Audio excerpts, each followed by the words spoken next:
or they have too much influence and therefore they are too big to fail.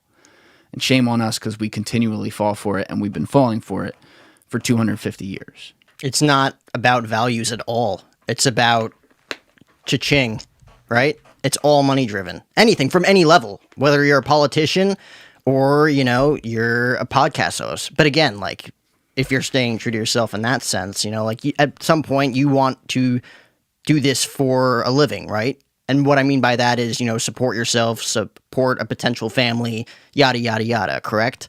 Yes. And you want to do that by doing it your way. Coming in here, having a straight shoot conversation with someone, no BS, no just like, all right, here's my agenda, here's what we're going to talk about, A, B, C, D through Z, right? Why can I do that? I mean, why can you do that? Or yeah, why? it's kind of a trick question, but it's not a trick question. You can do that to build what they call a quote-unquote brand. No, I'm saying, persona. Why do I have the ability to do that? In this day and age? Yeah. Do you have an answer to this, or are you genuinely asking me? I do. I would just... you tell me then. It's because I can do what I want. I have control of this. It's mine. It's like any other business. Yeah. I started Absolutely. It. I can say what it is. Now, there are constraints in that I have to post on platforms, so the platforms have to let me post. You can absolutely draw some lines there, but I'm making the call. When you are in politics, you are now part of a group. You are the boss of shit. You're president? Oh, you don't run anything. Nope.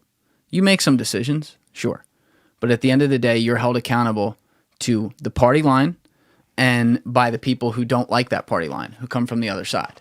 And so when I look at it, I see a total difference in my reality versus the reality of a politician. And I think that cycle has only gotten stronger with the more media ability we have to communicate across society, i.e. more tools to get at each other directly, like on the internet. Creates more division. Creates more problems, creates more strength for the existing guard in a world that should be doing the opposite, in that people should be getting more individual freedoms and liberties due to growth and resources and improving society.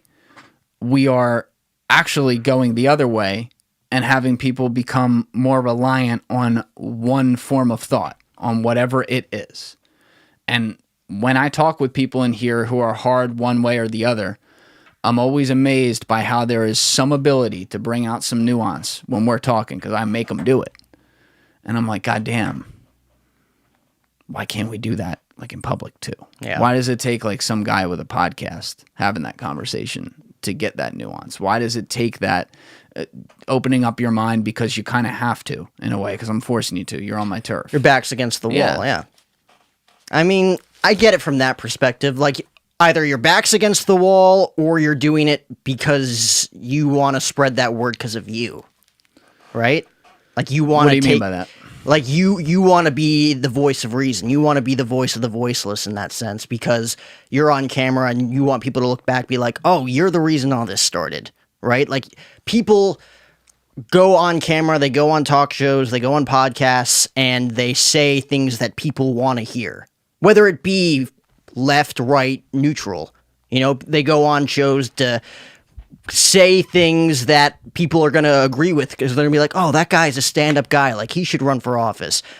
You know, if we're talking politics, right? Like, if you're a politician, be like, this is the guy I want in my corner because he's saying all the things that I'm thinking. Because they either had to because their back was against the wall, or they did their research and they're like, this is what people want to hear.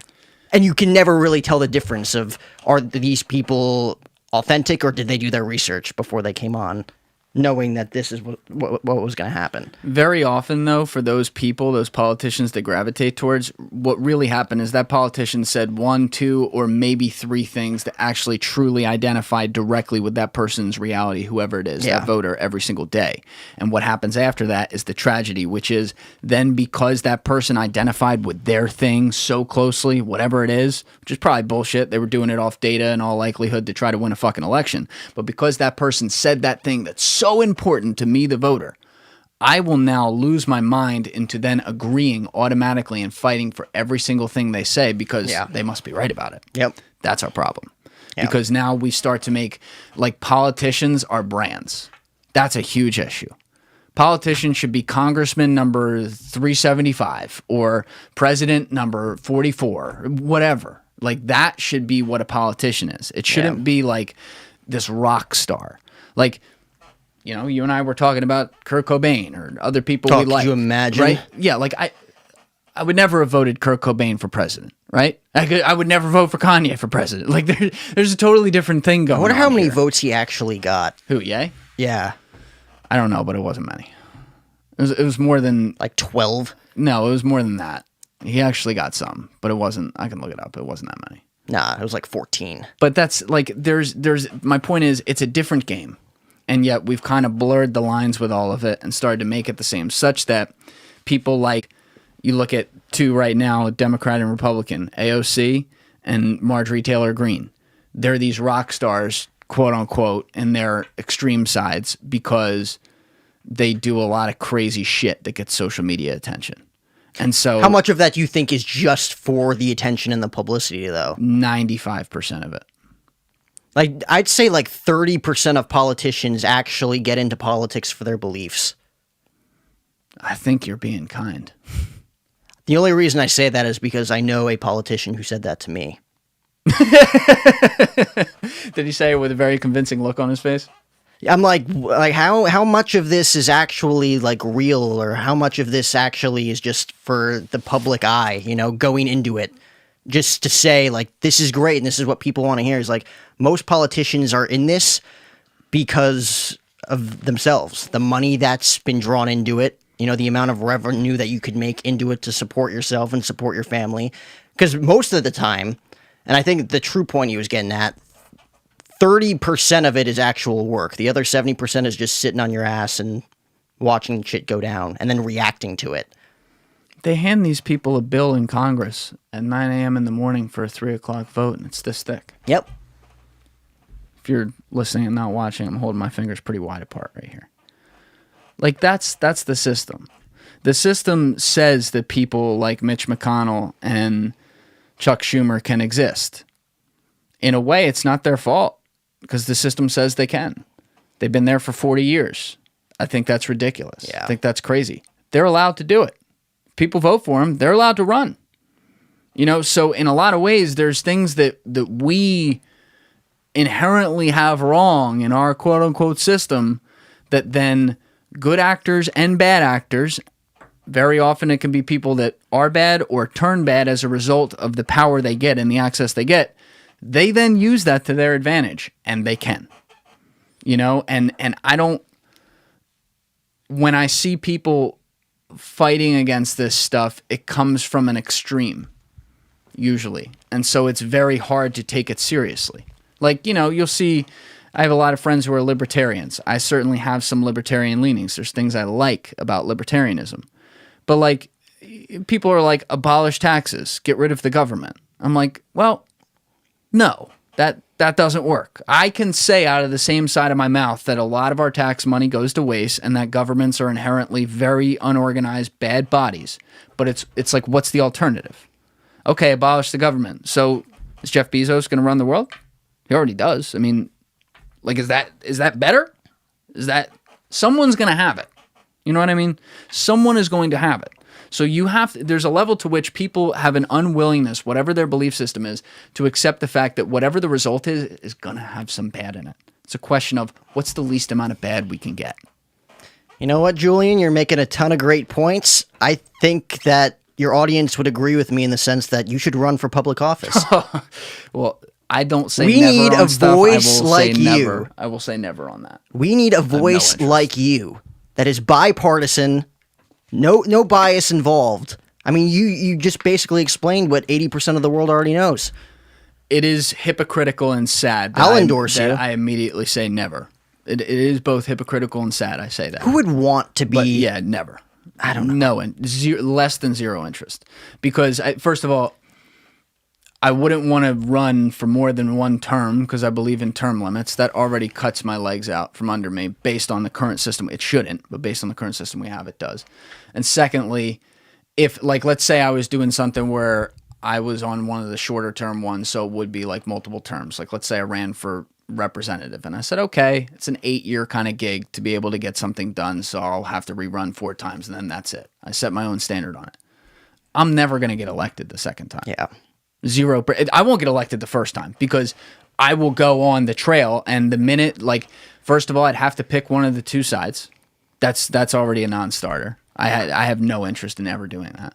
Secondly, I'd have to go on there and I'd have to say things or self-censor from saying things that I may think that don't jive with the full system of whatever X side is supporting or whatever it is they think. And it's like, well, I'm not going to do that. So very quickly, I mean, look at what's happened now with some of these guys. So you see right now on the left side, you see Joe Manchin, who's a senator from West Virginia. And on the right side, you see Liz Cheney, who's a congresswoman from, I think, Wyoming, Dick Cheney's daughter. I was going to say relation. They're getting canceled by their own parties because they have the audacity to be like, I think this thing right here, not a great idea. That's insane to me. Oh, I'm sorry, I didn't hear you. We already canceled you. Yeah, it's crazy to me. But that's why I would just never. These people don't think, they're robots. They don't think. Well, at least you gave me a clear explanation as to why you wouldn't run for office ever. I don't know who would want to be in office. It seems like the most miserable job in the world. You can't do anything right. My godfather was asking me about this. This is back in the end of 2016, like after Trump won. And he was asking me what I thought about politics and everything. And I told him I'm more involved, over the last 4 or 5 years. When I was growing up, I was a lot less involved. But, I guess that's how it goes. And he goes, maybe, not necessarily. He's like, do you want to be a politician? And at the time, I'm like, maybe I would. I don't know. And he's like, see, that's the thing. Like, when I went to college, becoming a politician was what the dumb kids did. That was like what the kids who fucked up in class but knew how to get pussy did. That's what it was. Really? Yeah. He's like, that's not good. That's what it was. And now it feels like you have businessmen going to do it, not just Trump. Like all these other people. You have people that want to do it. And he's like, I don't know. It's weird to me. Like, that's supposed to be what the stupid people do. And then it all started to make sense to me because the stupid people who just knew how to schmooze and sell were the ones that got power. And that's still a lot of the people who are in power, by the way. And it creates a perfect system where, well, what's someone like that going to respond to? They're responding to the fact that they're just doing it because they want power. They want to be able to sell people and know that they did and then get all the benefits that come with it. And they're not the people that are necessarily the thought leaders or were known as the thought leaders, because I think, as I might have just said this, but I want to make sure I get it across. The theme he was getting across that more people from outside are doing it now, even though that's the case, it's still mostly that precedent he was talking about it. And when he said that, it's a generalization, but it all made sense to me.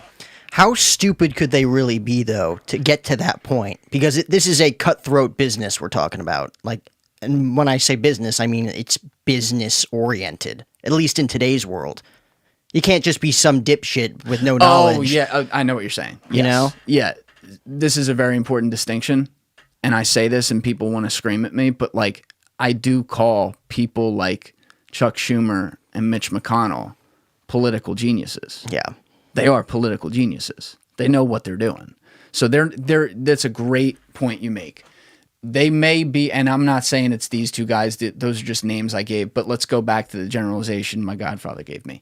A lot of these people may be intellectually stupid.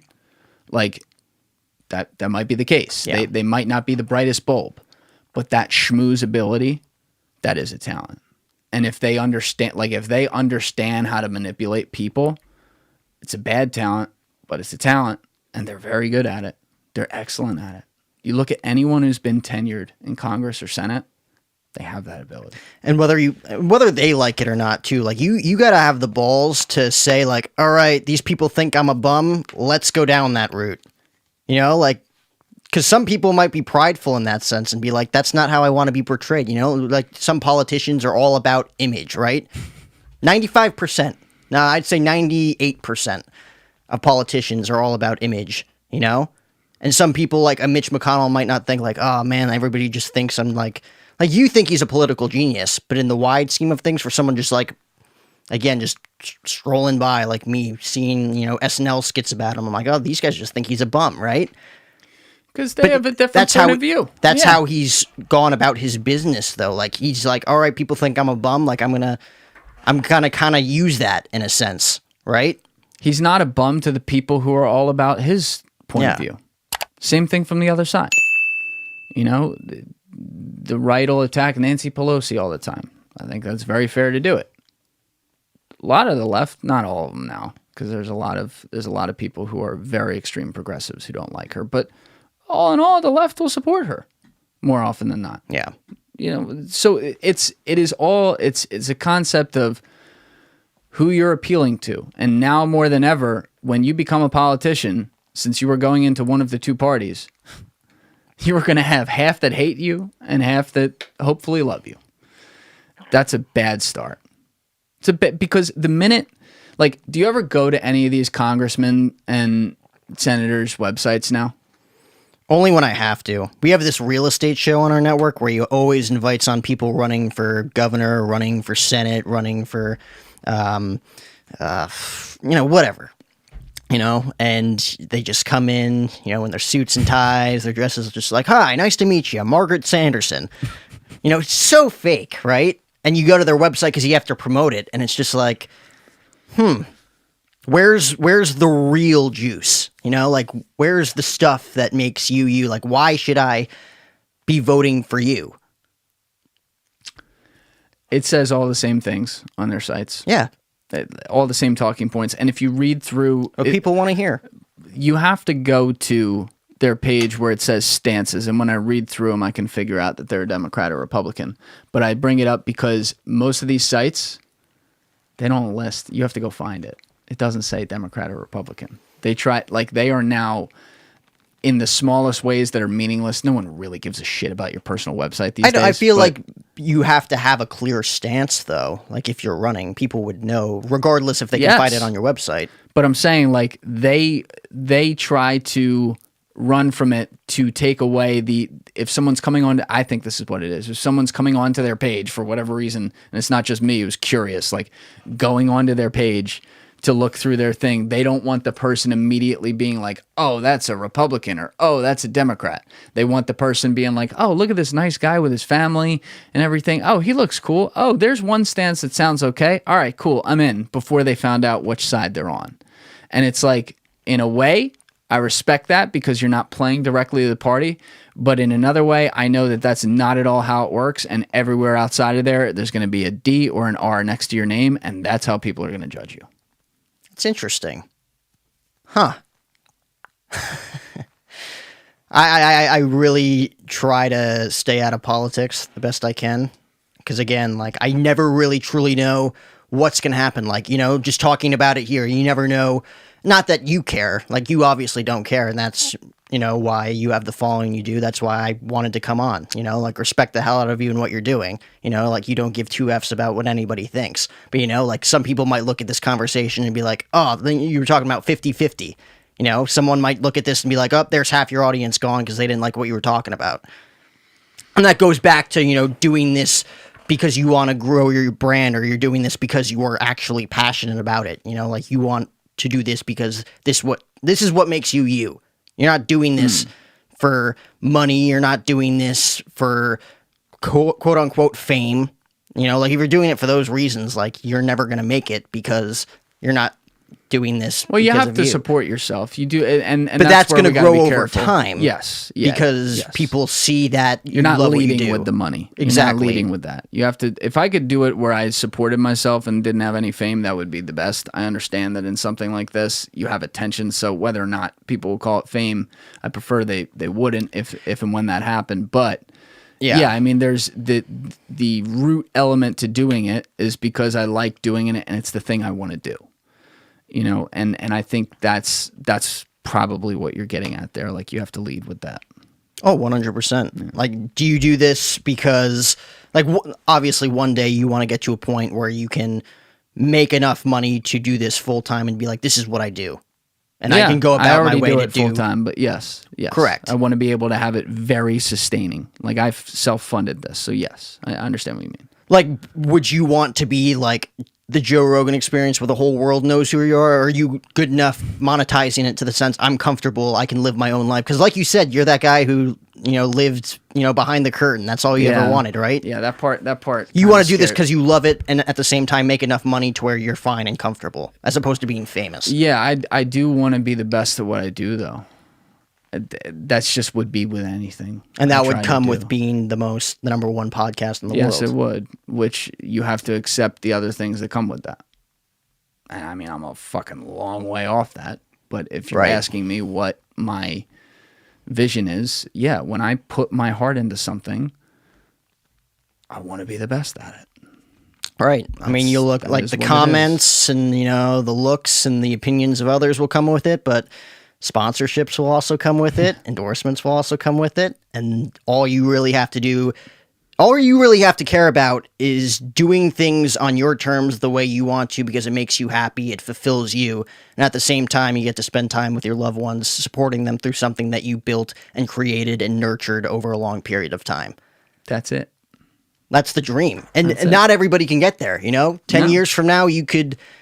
I mean, obviously you'd grow, you'd learn some things along the way, but like you might not be the number one podcast in the world, It's a far goal. Like it should be everybody's goal that gets into this. Like you should want to be the number one guy, the top guy at the table, the head of the table per se, right? But it might not happen, but you have to go in with the mindset of like, I can't do this, or like I will never feel validated in a sense until I get to that ultimate goal and prove to everybody why I started this. Because there's a lot of people that get into this and they're like, they're surrounded by people that say, like, you're not going to be any good at this. Like, why do you have a show? Like, you have no platform. You're not a public figure. You're not famous. Every platform has to start with a reason, and it has to start without a platform. Like, your vision has to be your own vision. Like, what is that vision? Like, you starting TRENDIFIER. Like, what was your vision for this show, and what did you want to bring to a specific audience? I gotcha. It's not an easy answer. Because, like, let's unpack it then. I know it in my head, but it's really I hate complexity, and it's really complex. I guess if I were really oversimplifying it, and just saying what it was,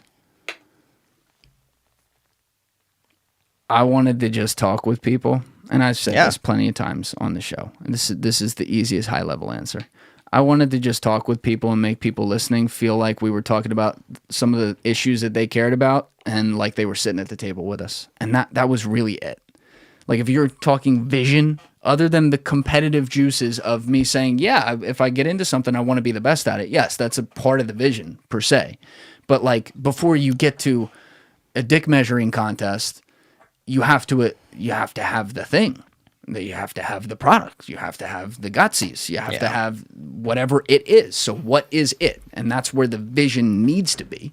And so for me, it was a lot more than that, but it was colored around what I just said there about conversation, different people, different issues. Everyone's interested.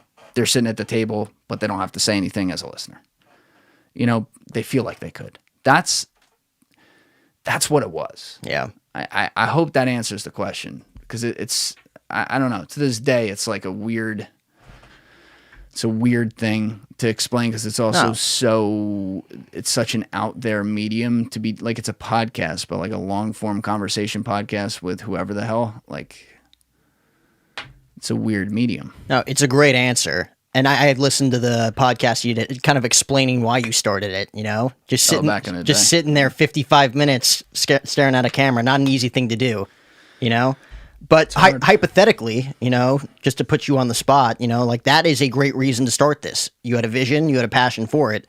5 years down the line, if you're making the exact same money you are right now and the viewership isn't going up, things aren't trending in the way you thought they were going to trend, would you still do it?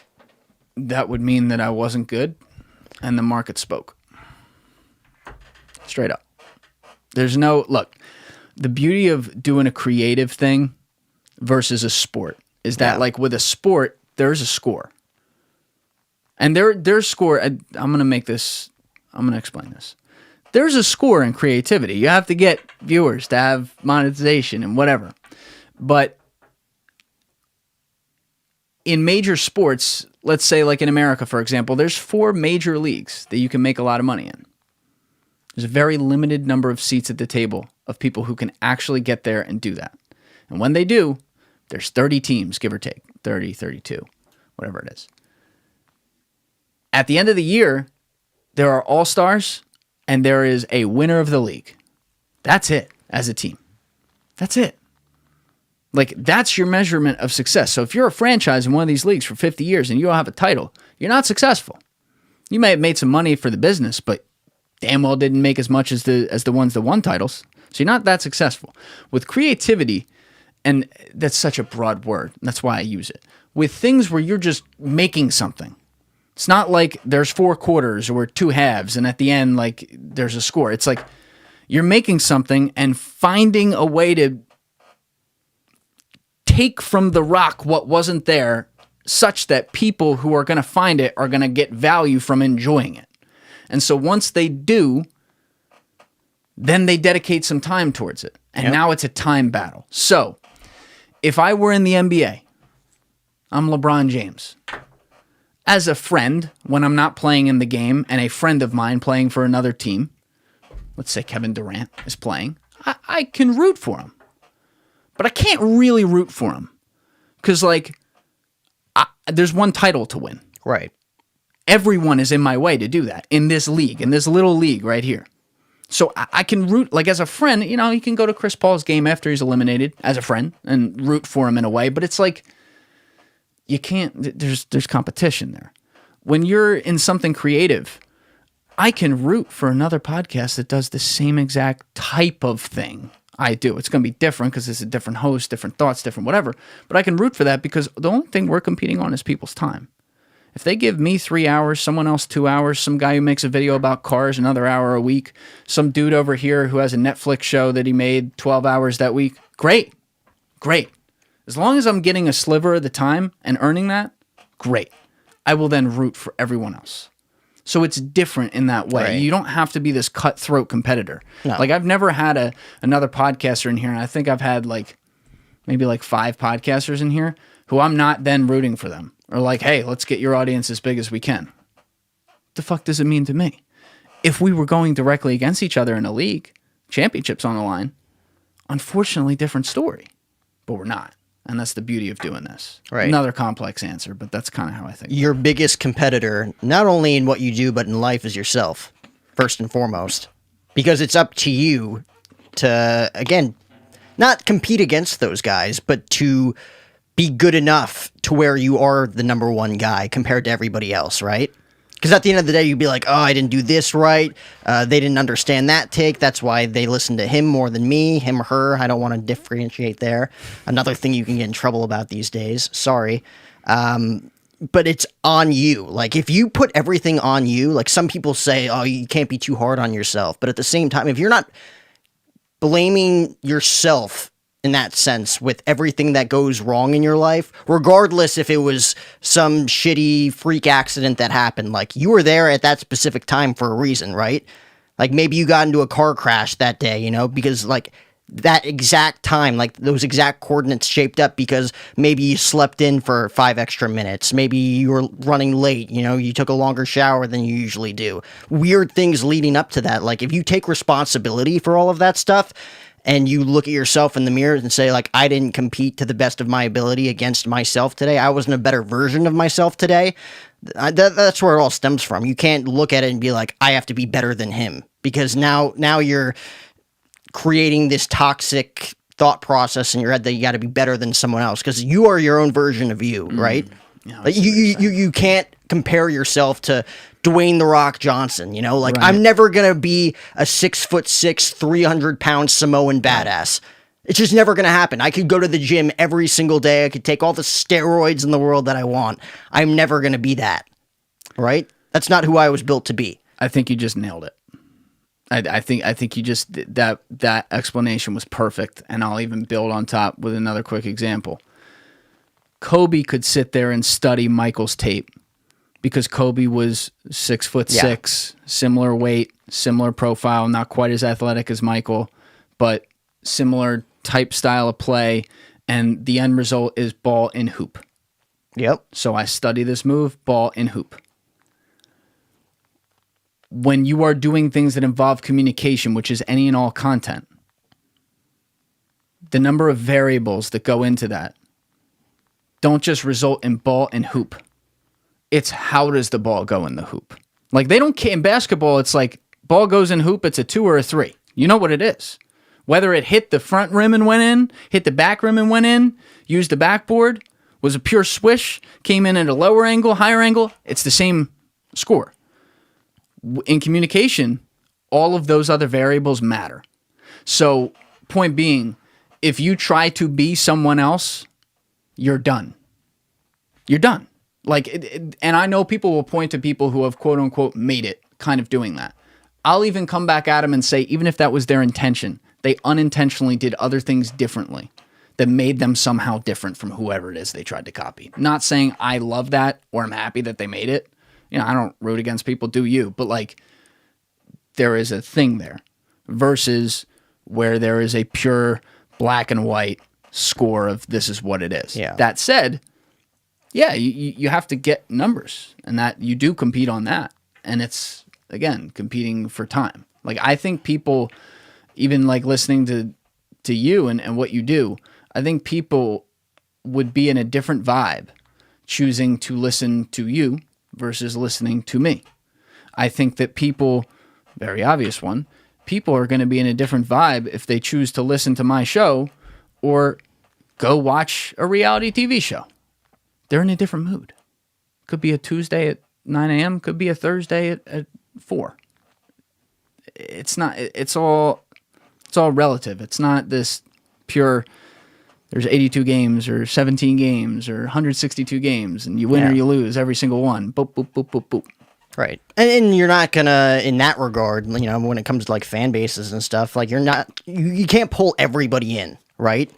Like, you being true to yourself, you're gonna build a loyal fan base that listens to you and likes your takes, likes your opinions, likes the way you describe things, like you do so eloquently, you know?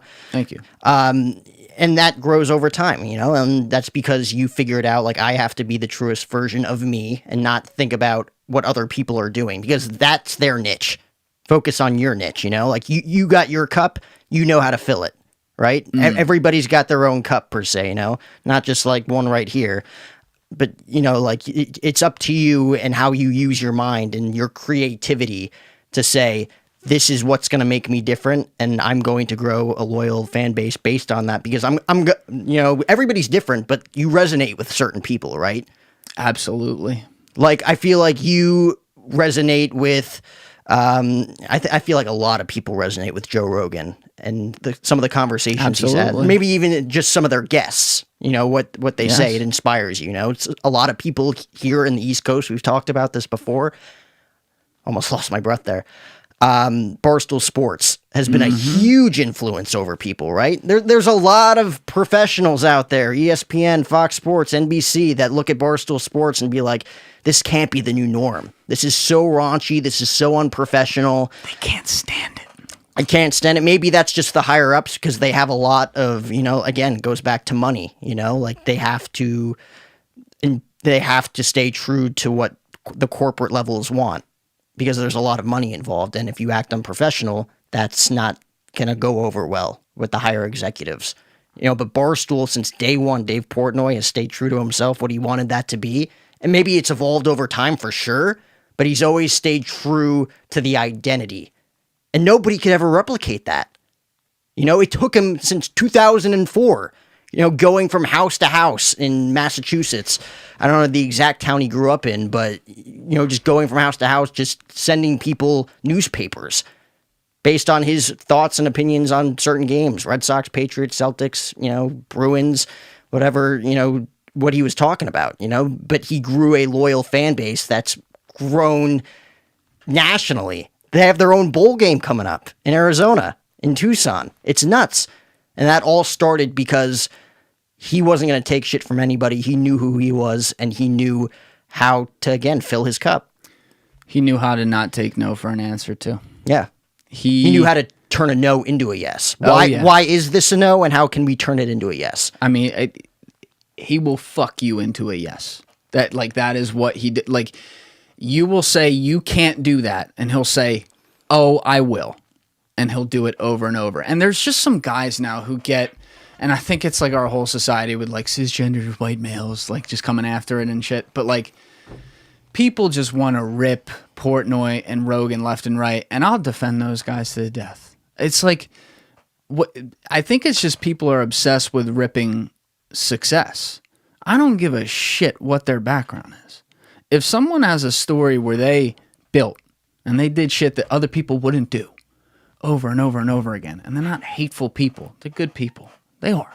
Like, why do you have to hate on that? You know, and like, you should encourage, if there's one thing that like Portnoy doesn't encourage, but it's also like a part of his shtick, he's a comedian, like, at all times. He's a character. Is that he doesn't encourage, per se, outwardly people to disagree with him. That said, it's a part of like how he plays off of forcing people to. So they come back at him and then he has fun with it. It's like kind of like an act. With Rogan, he openly wants you to do it. And it's not like, even though he's a comedian by trade, like on the podcast, totally different. He wants to be able to have the talk and like disagree eloquently. People don't like that. Because it's not profitable. It's not profitable to the powers that be that we were talking about earlier in society. It's not profitable to them. Because if you get people... It doesn't make quick revenue.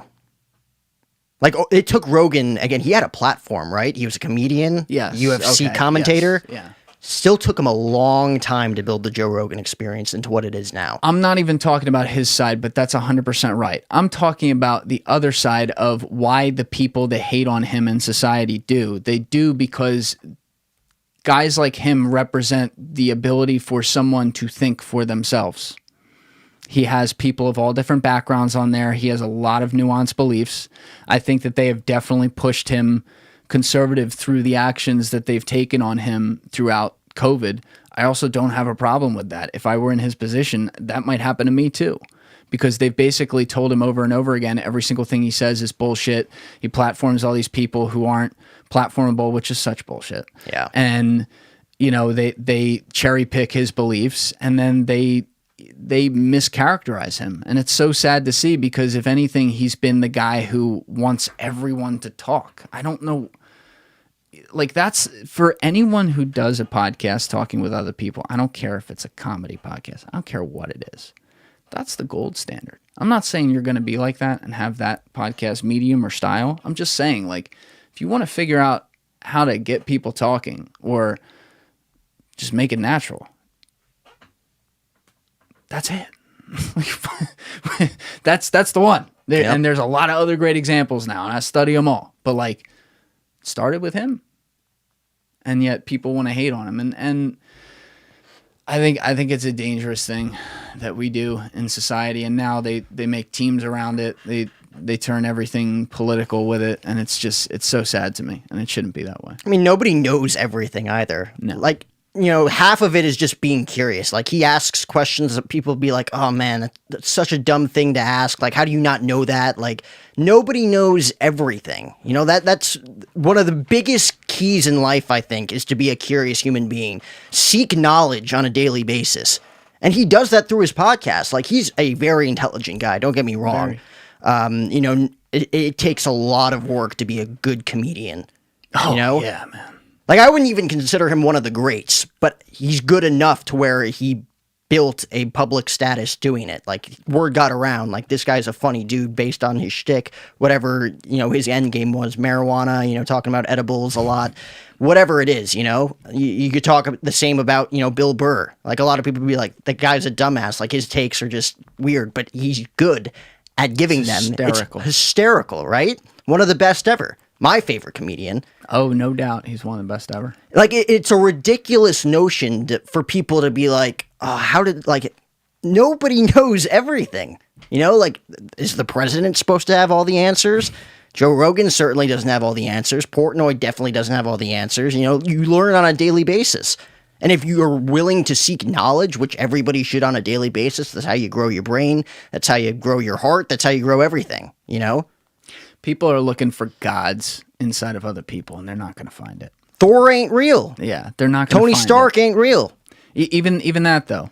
Tony Stark, superhero, can do shit that's not real. Still didn't know everything. He was still human.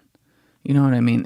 And yet we have these expectations that like someone has all the answers. And that's how we divide it on everything. And that's why it's sad. It's not just politics anymore. It's on people and culture. And I just want to appreciate people for what they do. And you don't have to agree with all of it. My favorite compliments I get on this podcast from fans who reach out. And I get this one probably at least a couple times a week now. Is, hey, something along the lines of, I don't necessarily agree with plenty of things you say, but I love how you talk with everyone, and it makes me have such an open mind. Yeah. And I'm like, first of all, thank you to all the people ahead of me who have done that. You know, Rogan's one of them. You look at even like actors like Russell Brand, who went into podcasting. It's phenomenal. Genius. You know, and he's like, he is such a, I don't give a fuck, let's just talk about it. You know, that's, guys like that are incredible. And then even like pure comedian types like an Andrew Schultz, who's hilarious. He still talks with real people. They still talk about some real things. It's all from a comedy bend, but like, goddamn, I appreciate the hell out of that. So like, to be mentioned in a compliment like that, I look at the guys who have been doing it and say like, yo, that's the responsibility. For me and anyone else coming into this, trying to build a cute little audience and get there, that better be something that people come with. Because if you are not, if you're a Democrat or a Republican and like that's a part of your job and your personal brand and you have to create a show around that, okay, all power to you. I still hope you listen to both sides. You probably won't, but whatever. If you're anyone else, though, and politics is not your career and you're talking about societal issues, you better be able to have plenty of things that every listener can disagree with on there. If you're not, guess what? You do have a political show and you have a problem. It's almost, I don't want to say better to have people disagree with you, but like it starts the conversation as opposed to just being like, oh yeah, I totally agree with that, man. Yeah. And don't get me wrong, like it's nice to find common ground on stuff. I love doing that. I love doing that in the middle of a disagreement with things because it can reset some places of like, oh, we don't come from a totally different place. But it's nice to be able to pull out the implied differences. People are civil, you know? And like, I don't know about you. I would imagine you have this on steroids because you record all the time. I mean, you've done 400 and some episodes. Mm-hmm. But I have takes that are cold a week later. All the time. All the time. And I remind people that. I'm like, yo, we once defended Andrew Cuomo on this podcast for like a half hour, right? Like, we're going to say things that are wrong. I think now society expects that every single thing someone says has to end up being right. And I'd like to be one of the people, and I think there's plenty of people before me doing it, but I'd like to be a help in shifting that paradigm of like, no, you're going to hear shit that's absolutely dumb. And we're not going to try to do it, but it's going to age that way. And we'll tell you when it does, to the best of our ability. And I think that's what makes, to go back to, the whole argument of Barstool Sports versus everybody else in the media game, like, they have publicly effed up many times, when it comes to, throwing shit at the wall, ideas left and right, 8 things out of 10 work, then there's those 2 things where like, sorry, we fucked up, that's on us. Yeah. And they ask their fan base, like, how can we improve? Where, like, ESPN and Fox Sports, they are so straight arrowed to where, like, they can't screw up. They can't say the wrong thing or else they lose a ton of money. Where Barstool is, true to, say, like, okay, we're going to try this, and we're not going to give a fuck what anybody thinks. But if it doesn't draw the numbers, like, we got to be honest with ourselves. We can't do that. And they're open about it. Do you think there's, like, a war on words? Define war on words. Just like it's not right to like drop an F-bomb on national television. No, I wasn't even going that. So that ship sailed. I'm talking about intention behind words and what people say and picking out every little thing they do to try to determine exactly how they're hateful or how they're wrong. Right. I mean, it differs from people, whether you want to look at politics or even comedians, Everything Bill Burr says can be offensive to a lot of people. but he's joking. He's a comedian. Like you have to recognize like, oh, that's really wrong and bad that he said that, but like that's his shtick. That's what he wrote down. That's what he came up like. That's his niche. He's trying to be funny. He's not taking himself seriously. But some people look at that and say, you're, not indirectly of what he's saying. Like, you are anti-women. You're a racist. You're this. You're that. You're a Nazi for saying that, Yeah. Like, there's so many people that take everything so seriously. Like, same with Barstool Sports. There's a ton of stuff they say that might be wildly inappropriate or inaccurate, and they might just be trying to come off as comedic, Yes. like a joke, as opposed to actually Yes. like, oh my God, you believe that? Like, that's your personality? Like, that's such a bad thing to say. Like, there's a difference between, and some people come off and okay, they're joking. Like, that's clear as day. Some people don't come across that way when they're trying to, though, right? There's a lot of people out there that think they're of the comedic stature and, like humor's their thing, but it really isn't. Like, you did not come across as someone who thought of that jokingly. Like, that came off as derogatory. That came off as very rude and offensive. That's also hard to pinpoint, though. You are right, though. I'm huge on intent, and that's exactly what you're getting at. Yeah. But I also know, look, I'm going to give takes on stuff when I see it.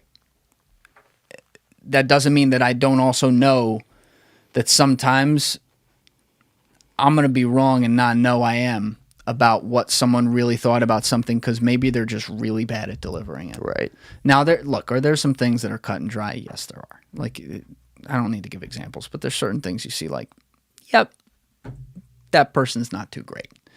But there are many other things where we run with a narrative on something someone says in public that can, even at first glance, look like bad intent. And then you really think about it and you're like, no, I think it was just a bad take. Or no, I think they were trying something and it just didn't work. And like, comedians is that situation on steroids, because their literal job is shock and awe. Their job is to offend and make light of. When does that stop? Like Dave Chappelle. If Dave Chappelle were coming up today, I don't think he would ever happen. That's sad to say. Dave Chappelle loves all people. He's a great guy. He knows how to joke and have fun. Did you see his special a couple years ago? Was it? I watched one the other week about he had like 3 different stages talking about O.J. Simpson, and he just like randomly walked in because there's like 7 different specials he had out on Netflix. Yeah, but the recent one, I don't think that was the same one, but the one he did came out like end of summer 2019. He won. I think he won some Emmys for that. Maybe it wasn't Emmys. He won some shit for that, and it has like 100% rating on Rotten Tomatoes. But when it started, the way Rotten Tomatoes opened up the rating was they only allowed critics to rate it. Really? So they picked 5 or 10 critics who were all, I'm going to guess they were just leftists. And they all rated it like 0. And people were like, what the fuck? This is the funniest shit I've ever seen.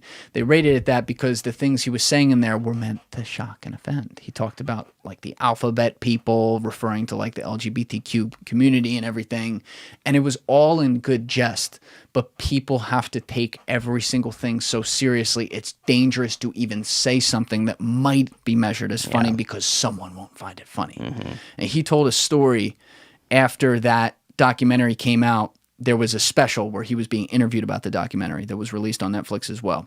And so Dave Chappelle sat there and told a story about going to play at he was going to do stand-up at some comedy outlet in San Francisco.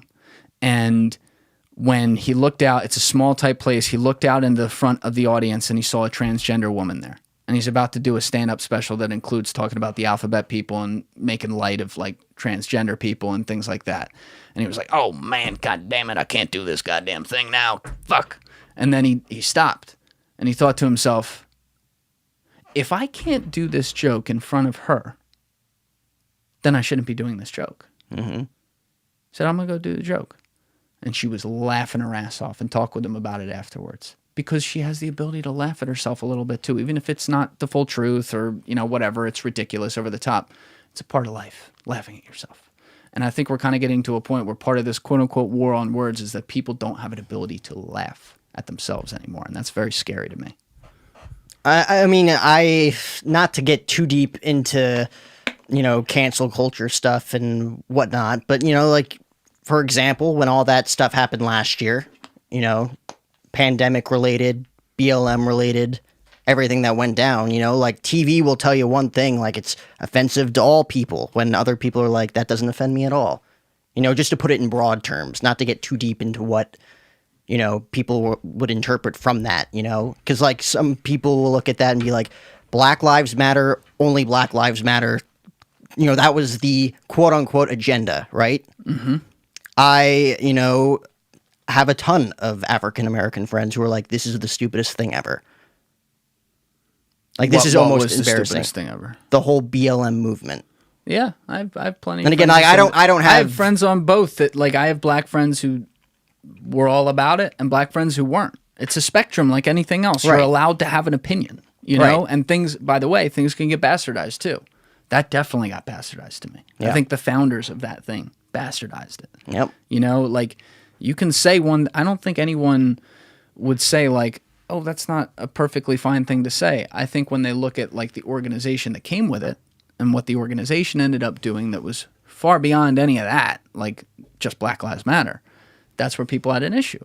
And so I understand what you're saying, because it's like you're forced to pick a speed. Like, it started as a belief, it became a political stance. Yes. Like, what started over here, they just grabbed and were like, all right, thanks for helping us out. We're going to turn it into this. And what this was just a complete lie.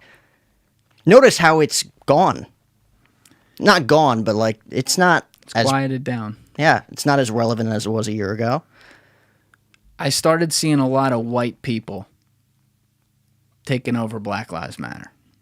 And that's where I started going, You probably shouldn't be doing this, man. Yeah, I kind of had an issue with that. And I'm not a purely tribal, no, only you can do this because you think this or whatever, but you have X as your identity, whatever the organization is. But there's an element of, hey, it should be pretty honest about the lived experience. You know, if I'm constantly seeing a bunch of white guys talking about Black Lives Matter, eventually I'm going to be like, well, wait a goddamn second. Aren't you kind of stealing this? Like, there's a part of me that thinks that. And so why is that? Because it's not your lived experience. You know what I mean? Like, you're a white guy or a white chick. I appreciate the sympathy if that's where it's coming from. I think some people, they hijack it for attention, but I know there's a lot of people who are sympathetic. I appreciate that, but at what point do you start now setting the lines? Like, at what point are you the loudest people on social media saying, this is what we think and this is how we feel because BLM, and you're not black? Why are you, hold on a second. Like, if D. Ray McKesson wants to come out here and say, okay, if he's at the forefront of it, which I haven't even heard his name in a long time, okay, that's a part. You don't have to agree with him, but it's his lived experience. He's a black man, you know? I'm not saying you can't have any white people in it. That's not what I'm getting at. I'm saying, like, it felt like it just turned completely to, like, minus a handful of people. It was always white people talking about it. And I'm like, that just seems counterintuitive to me. I mean, anybody could be sympathetic about anything. Like, if you're empathetic towards it, you've lived it, like you were saying, that's totally different ballgame. Like, you have every right. But if you're just sitting there, and again, I think a lot of it, when it came to whether it be white people or anybody in general, it was for attention. To say, oh, what a great guy. Like, what you're doing is such a great stance, you know? And there was that one day last year where they had, like, the blackout on Instagram. I don't know if you know, like, that one day everybody just posted a blank page. Square, yeah. And it was just... I posted one, yeah. All right. Did you give, like, an explanation, or you just do, like, hashtag whatever? Nope. I don't know. I think about that sometimes, like, if I would have today, truthfully. And it's an issue I cared a lot about and was looking into. But at the time I literally posted that, I put I don't want to say zero thought into it, but very close to zero thought into it. Right. And then long after the fact, when a whole bunch of other shit happened, I was like, well, isn't that a part of the problem? I never took it that. Like, it is what it is. I own it. It's fine. But like, it felt very hollow to me. I'm like, that feel for not, and I'm not even just speaking for myself there. I'll speak for other people for them who don't want me to speak for them. It felt very signally and hollow. And if I were a black person who was very, very into, very, very about the issue at hand, which, especially at the time, right then, I probably wouldn't feel too great about that happening. Not to say like, hey, I don't appreciate some of the want of support here, but like, what's the action? I think Terrence Jones said it when we were talking about this, maybe like, I think it was the first podcast of the two that he and I did, which was like one of the first podcasts in here. He said it way better than I will, but he's like, action over talk, or he said it better than that, but you know what I mean. Yeah. Like, he was more thinking, what's going to come of this? Nothing. And he was right. I don't think anything really came of that. I have a black square on my profile. I don't really know what it did. It was more of a thing like, oh shit, yeah, today's that day. Boom. What did that do? 12 people could have done it. 12 billion people could have done it. Yeah. It spoke the same message. I'm trying to look for the one, because I wasn't going to do it initially. Just again, like, I'm not involved in politics, and I feel like I don't deserve to have a take on it, because 50% of the people are going to disagree with it, and then it's just going to be a big thing. Like, what's the point? You know, and I don't have enough knowledge to even give like an extensive take on anything that's going on. Because again, I think empathy over sympathy, 100%. You could be sympathetic and be like, oh man, that's wrong, but like, you're just, you know, like, both of us, I think it's safe to say, privileged white kids, right?